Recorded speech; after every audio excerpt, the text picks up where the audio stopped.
हर काम को फौरन करने की आदत डालें। दोस्तों, हम सभी जिंदगी में कभी न कभी टाल मटोल करते हैं। मैंने भी ऐसा किया, जिसके लिए मुझे बाद में पछताना पड़ा। टाल मटोल की आदत की वजह से हमारा नज़रिया नेगेटिव बन जाता है। किसी काम को करने से अधिक थकान उस काम को करने के लिए जाने वाली टाल मटोल की वजह से होती है। कोई भी काम पूरा होने पर खुशहाली लाता है और हौसला बुलंद होता है, जबकि आधा अधूरा काम हमारी हिम्मत को वैसे ही खत्म कर देता है जैसे पानी के टैंक में कोई छेद टैंक को खाली कर देता है। अगर हम अपने नज़रिए को पॉजिटिव बनाना चाहते हैं तो टाल मटोल की आदत छोड़ें और तुरंत काम करो पर अमल करना सीखें। हमारे मन में एक ही सवाल आता है, जब मैं बड़ा हो जाऊंगा।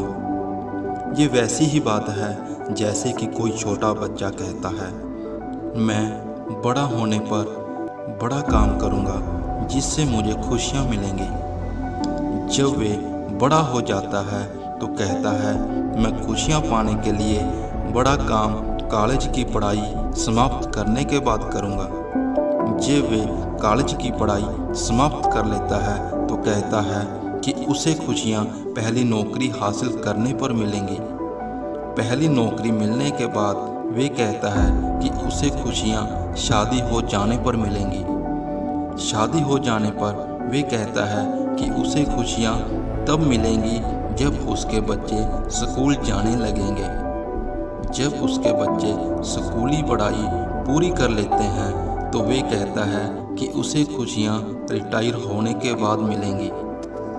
और रिटायर होने के बाद वे देखता है उसकी ज़िंदगी उसकी आंखों के सामने पूरी गुजर चुकी होती है। कुछ लोग अपनी टाल मटोल की आदत को भारी भरकम शब्दों की आड़ में छिपाते हैं। वे कहते हैं, मैं बारीकी से सोच रहा हूँ, और 6 महीने के बाद भी वो सोच रहे होते हैं। दरअसल उन्हें एक बीमारी है जिसे बारीकी से सोचने का लकवा कहते हैं। इस वजह से वे कभी सफल नहीं हो पाते। अगर हमने नज़रिए को पॉजिटिव बनाना है तो हमने इन शब्दों को निकालना होगा। ऐसा हो सकता था, मुझे ऐसा करना चाहिए था, मैं ये काम कर सकता था, काश मैंने ऐसा किया होता, अगर मैं थोड़ी और कोशिश करता तो ये काम हो सकता था। दोस्तों, जो काम आप आज कर सकते हैं उसे कभी भी कल पर ना टालें।